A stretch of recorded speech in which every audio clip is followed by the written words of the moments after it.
Masjid paling ikonik di ibu kota. Bangunan megah yang setiap harinya didatangi 10.000 orang. Apalagi di bulan Ramadan, jamaah makin banyak. 10.000 porsi makanan gratis pun dibagikan untuk jamaah. Masya Allah, sahabat masjidku.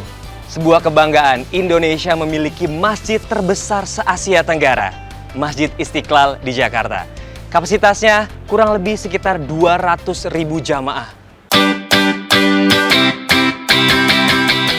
Wah, ternyata bukan cuma saya saja yang tertarik dengan keistimewaan Masjid Istiqlal, tapi juga turis-turis dari negara seberang, seperti Asia, Timur Tengah, Eropa, hingga Amerika.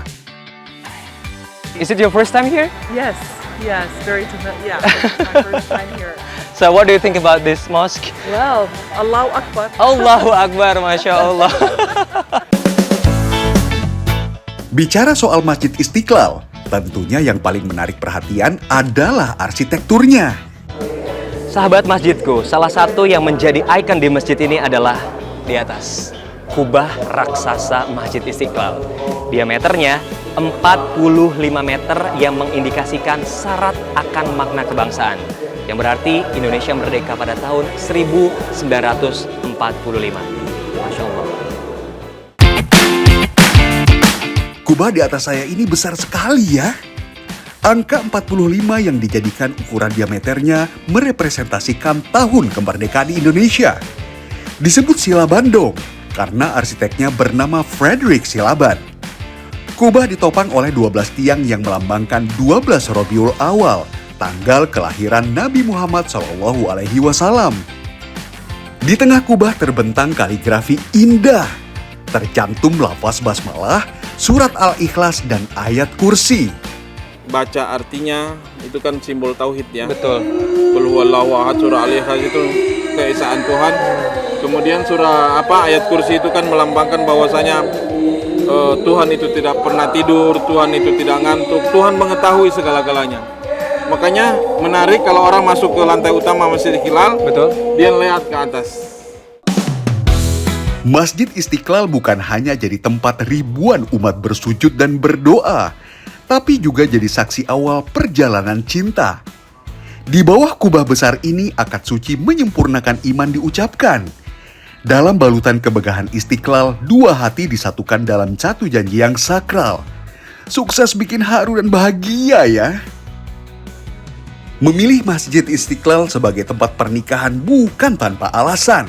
Apalagi akad digelar di bulan Ramadan. Aku pengen tanya nih, kenapa memilih Masjid Istiqlal sebagai tempat akad? Karena emang sebagus itu sih. Sebagus itu? Iya, kayak pengen planning gitu buat nikah di situ. Kalau kamu sendiri? Fasilitasnya bagus, banyak fasilitas. Fasilitas? Sama terbesar juga di Asia Tenggara. Oke, kesan-kesannya gimana nih setelah udah akad nikah gitu, perasaannya seperti apa? Dan apalagi nih momennya bulan Ramadan. Lega. Masjid Istiqlal berdiri dengan 5 lantai yang merepresentasikan 5 waktu sholat dan 5 rukun Islam. Sebagai masjid sentral di Jakarta, setiap sudut Masjid Istiqlal dibangun dengan penuh makna. Di bagian pintu salah satunya, Masjid Istiqlal memiliki 7 buah pintu. Setiap pintu menggunakan nama Asmaul Husna. Pintu utama bernama Al-Fatah yang berarti sang pembuka. Menjadi doa agar setiap langkah yang masuk dibukakan pintu keberkahan. Ada pula pintu Al-Qudus, khusus untuk jamaah perempuan. Sebagai masjid utama di Jakarta, Masjid Istiqlal juga menjadi masjid yang inklusif ya, ramah bagi penyandang disabilitas. Kalau untuk gerbang masuknya itu ditambah 3 pintu baru setelah renovasi. Al-Malik, Al-Ghaffar, Al-Aziz, Al-Jabbar yang baru itu yang dari lapangan Banteng ke Istiqlal, Al-Jabbar, Al-Fatah, Al-Mu'min baru, kemudian As-Salam dan Al-Majid. Nah, kiswah itu tahun 2019. Jadi kiswah itu kan kain yang menutup Ka'bah ya. Betul. Yang kiswah yang ada di Istiqlal itu kain yang menutup pada tahun 2019 saat Covid.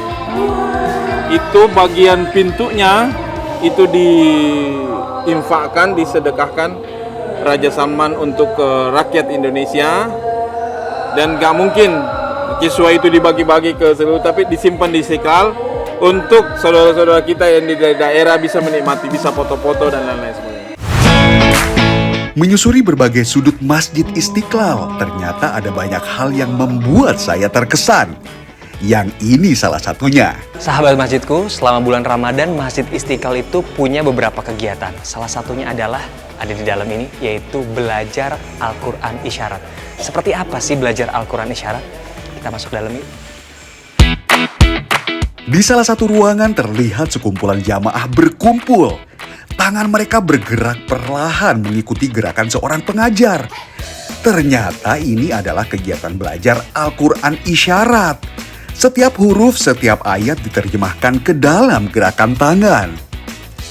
Sebelum tahun 2019, teman-teman tunarungu belum memiliki panduan resmi untuk membaca huruf hijaiyah dalam bahasa isyarat.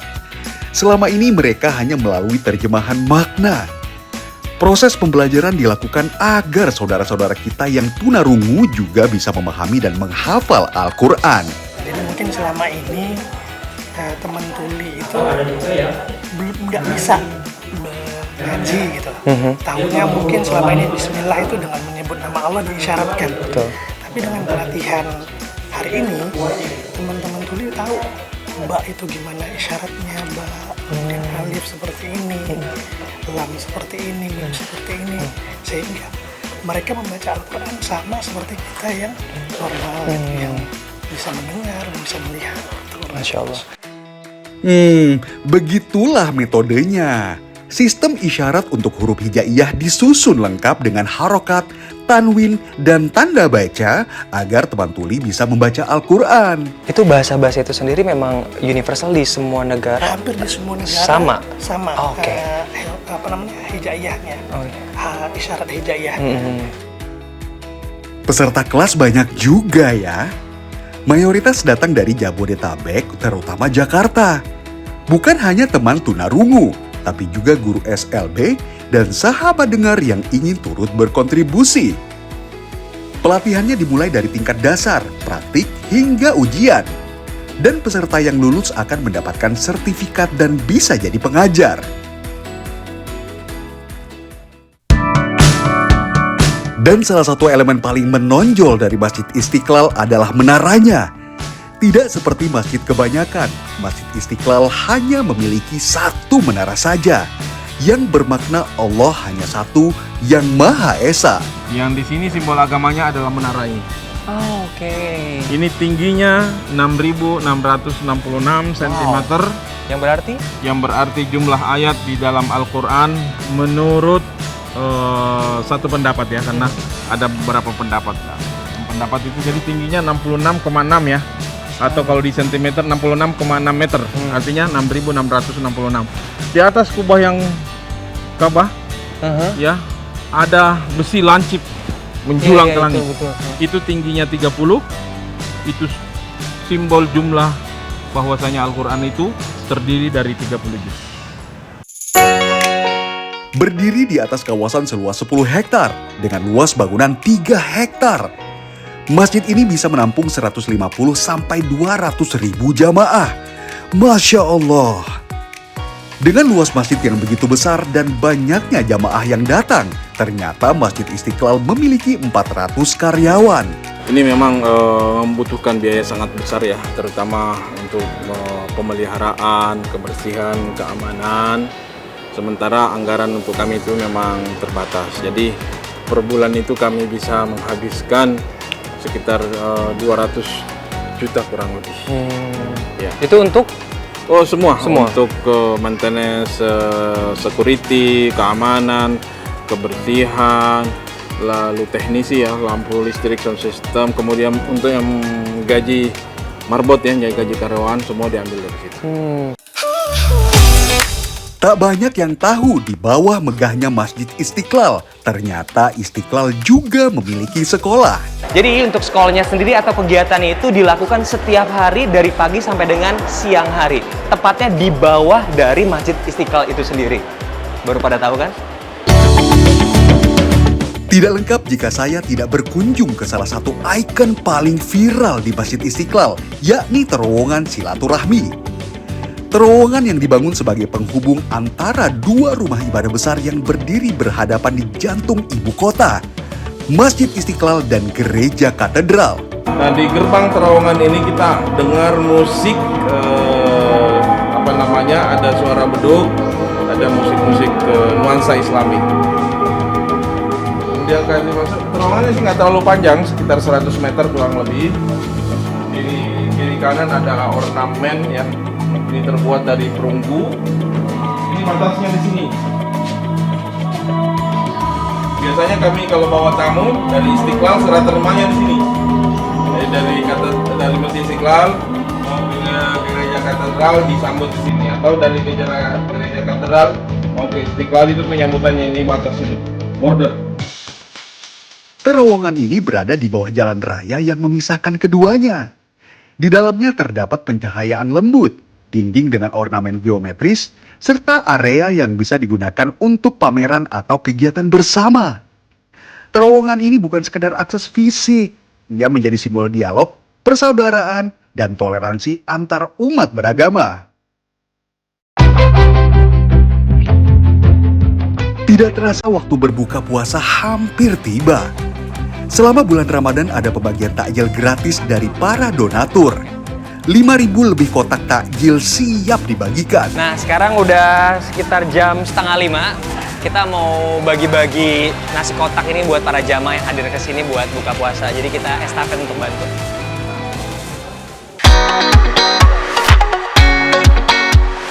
Saya pun ikut membagikan takjil ini ke para jamaah. Sebuah pengalaman yang sangat menyenangkan. Ya, sekarang sudah pukul 5, sudah kita tata. Jadi setiap satu baris ada 2 box, totalnya 20. Nanti sekitar jam 17.45 langsung kita bagikan satu-satu ya. Jadi nggak usah pakai ngantri, kita langsung bagikan. Bagi saya puasa kali ini terasa istimewa. Bukan hanya menahan lapar, tapi juga mengisi hati dengan ilmu dan kebersamaan di bulan Ramadan. Terus gimana kegiatan di sini sendiri dari siang atau baru datang sore? Tadi habis kampus pulang siang terus habis sini sore. Gitu. Tadi udah ikut kajian juga berarti di sini ya. Oke, terus gimana pengalaman seru nggak nih bisa dapet takjil seperti ini? Alhamdulillah dapat takjil gratis, jadi bisa hemat untuk anak mahasiswa. Nah, itu yang penting, hemat buat mahasiswa juga ya. Jadi next mau datang sini lagi nggak? Mungkin lain kali kesini.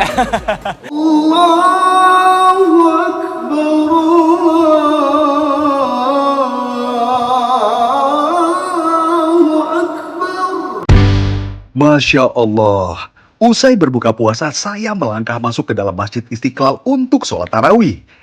Ribuan jamaah memenuhi ruang utama yang begitu lapang. Dikenal sebagai simbol rasa syukur atas kemerdekaan Indonesia, nama Masjid Istiqlal diambil dari bahasa Arab. Istiqlal artinya merdeka. Kemegahan itu bukan sekedar untuk dilihat, tapi menjadi tanda syukur atas kemerdekaan dan kebanggaan bagi bangsa dengan penduduk muslim terbesar di dunia. Dari pagi hingga malam, dari langkah wisatawan hingga sujud ribuan jamaah, Masjid Istiqlal tak pernah kehilangan makna. Ia adalah simbol kemerdekaan, kedaulatan, dan keimanan.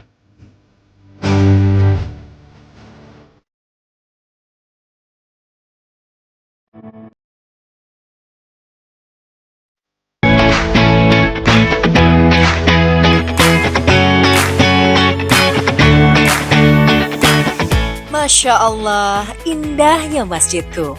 Terlihat begitu luas dan megah ya. Maklum saja, area masjid yang dibangun dengan dana 400 miliar ini mencapai 7,2 hektar.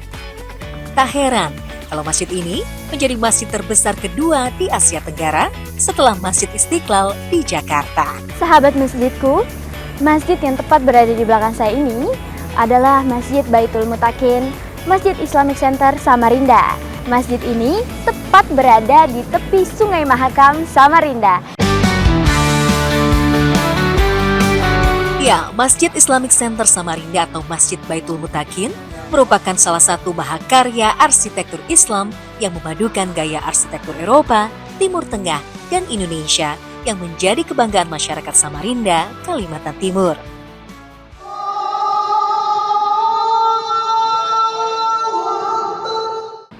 Masya Allah, indahnya masjidku. Tak hanya terlihat megah dari luar, interior masjid juga tak kalah mewah. Faktor kenyamanan para jamaah tampaknya menjadi prioritas utama masjid ini ya. Ruang utama sholat dirancang megah sekaligus menyejukkan mata siapapun yang memandangnya. Lantai granit berkualitas tinggi dengan warna krem muda, dipadukan dengan aksen garis vertikal hitam, berpadu harmonis dengan dinding mihrab yang bernuansa lebih gelap, memberikan kesan syahdu dan damai.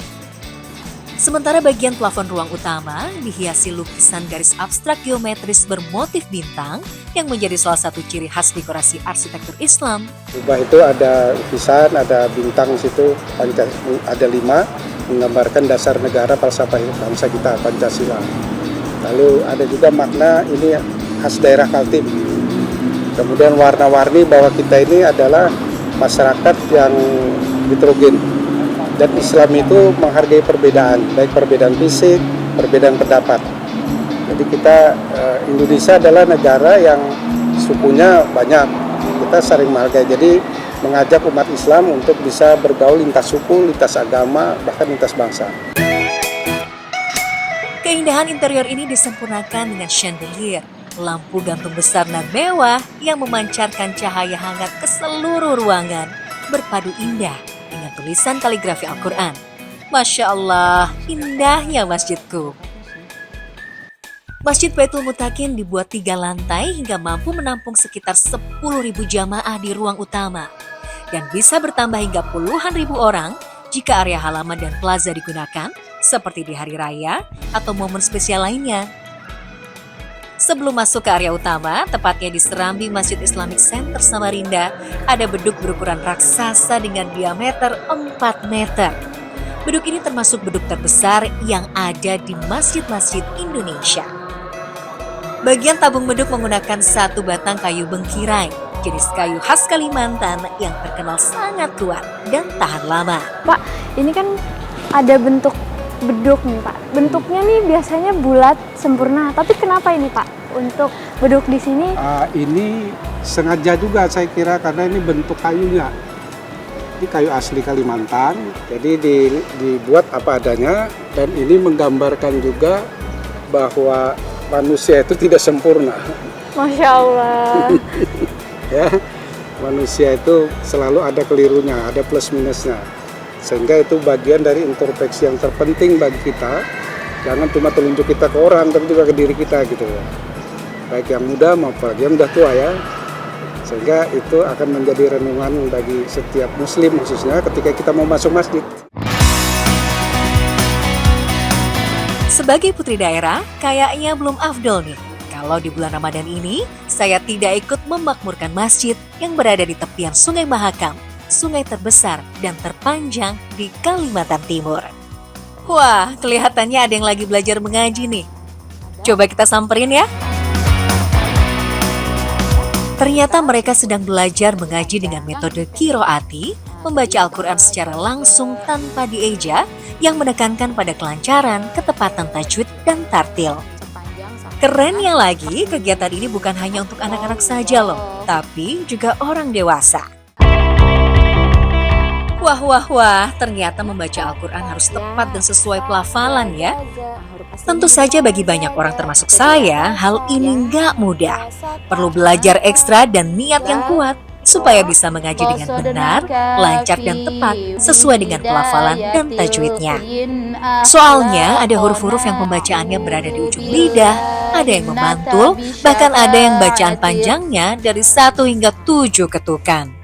Dan memang dewasa ini luar biasa ya, semakin besar tantangannya. Lidah orang dewasa nggak seperti anak-anak. Lidah orang dewasa karena sudah terbiasa ngaji yang dulu, memang tantangannya berat. Tapi ya itulah, Allah menempatkan pahala yang berat-berat itu ya, biasanya gitu loh. Alhamdulillahnya kayak gitu, mereka mau. Saya sih alhamdulillah semangatnya itu aja sih, senang. Di area luar masjid, deretan gerbang tinggi tampak megah mengelilingi kawasan masjid. seolah menyambut kedatangan tamu agung para jamaah Masjid Baitul Muttaqin. Terlihat jelas gerbang-gerbang menjulang dirancang dengan gaya arsitektur Eropa, pilar-pilar besar yang kokoh, serta proporsi bangunan yang simetris memperlihatkan karakter arsitektur Eropa kuno yang mewah dan berwibawa, berpadu indah dengan karya Nusantara. Ini misalnya salah satu contoh lampu ini. Ini menggambarkan gaya Nusantara. Bagian mana, Pak? Yang ininya.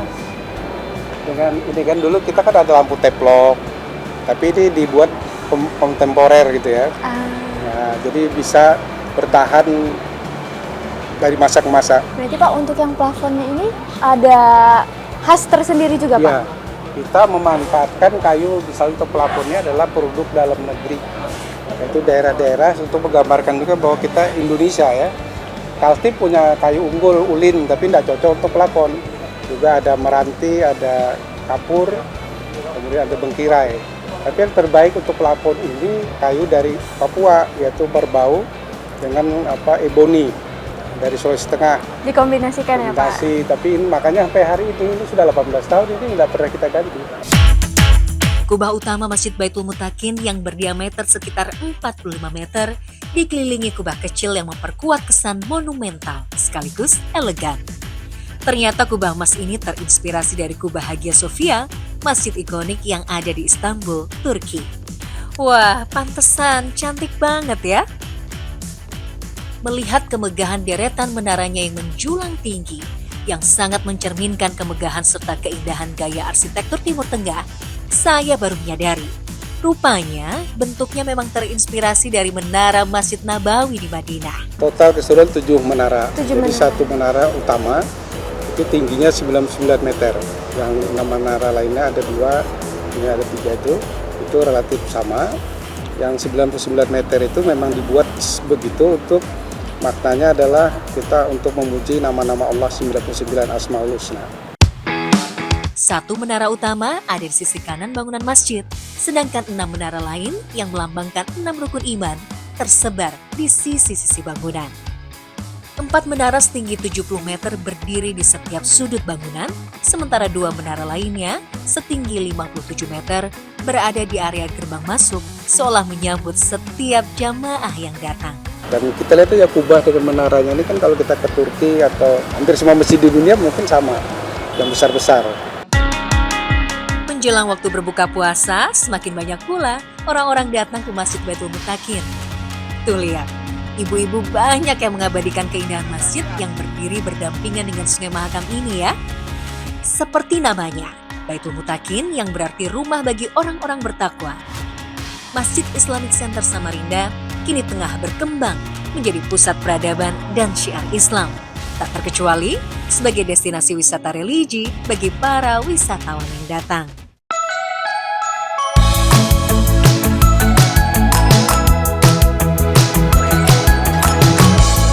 Assalamualaikum. Nah, kalau adik-adik lucu yang gemesin ini lagi ngapain sih?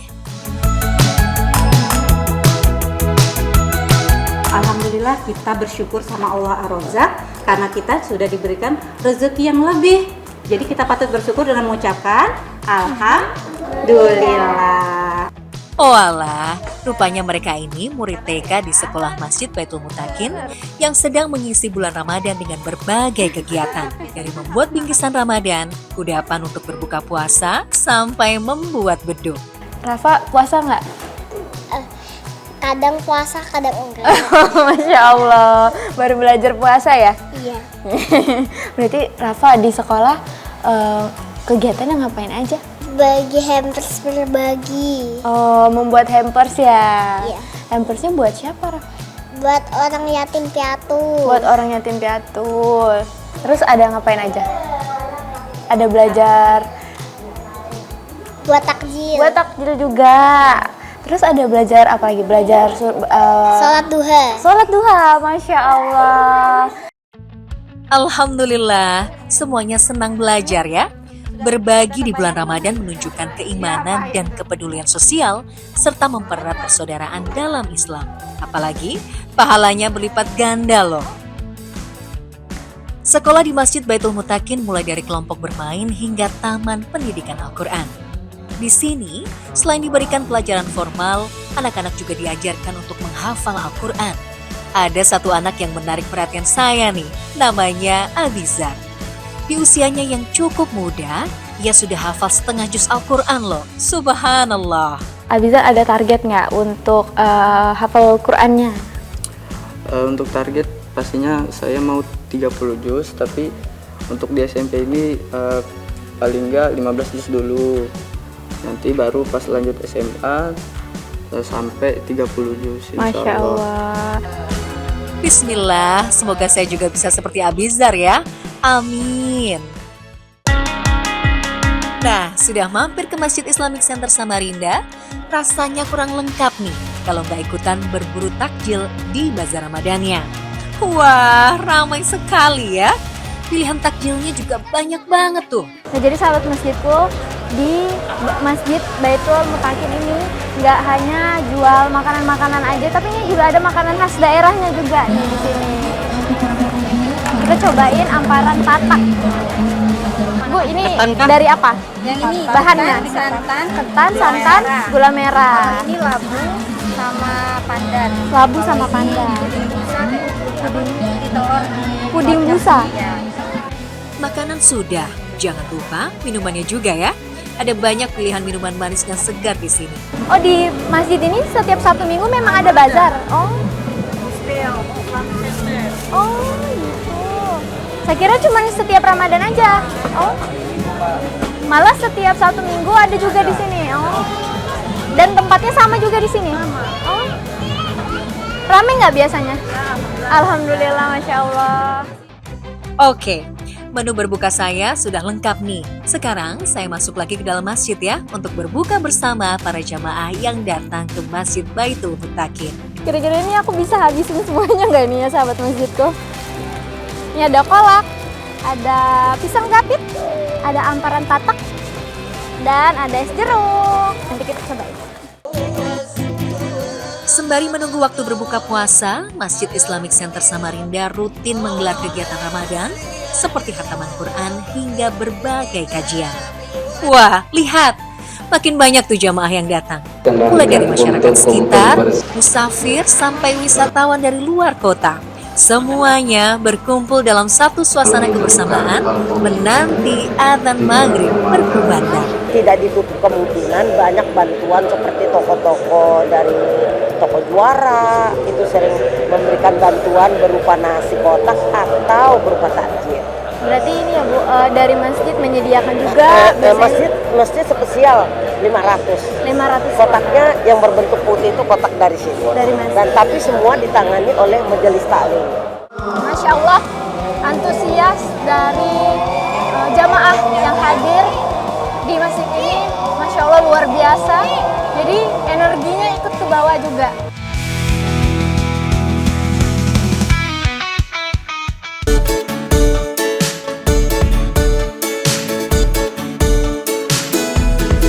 Sepanjang area masjid, para relawan dan pengurus masjid sibuk menyiapkan sajian. Momen buka puasa bersama ini bukan hanya tentang menikmati hidangan setelah berpuasa seharian, tetapi juga menjadi simbol kebersamaan dan kepedulian.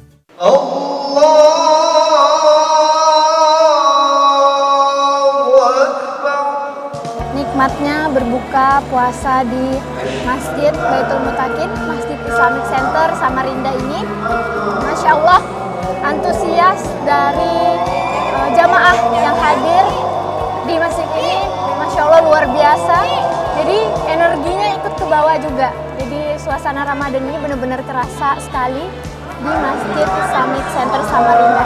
Sekarang mau cobain amparan tatak. Nah, kenapa ya namanya unik banget ya, amparan tatak. Jadi ini tadi adonannya tepung dan dalamnya ini ada pisangnya. Kita coba, bismillahirrahmanirrahim. Dari masjid di tepian Sungai Mahakam, kehangatan Ramadan terasa begitu kuat, menghadirkan kedamaian bagi siapa saja yang datang. Momen ini menjadi pengingat bahwa masjid bukan sekedar tempat beribadah semata, tapi juga ruang yang menyatukan umat dalam kebersamaan.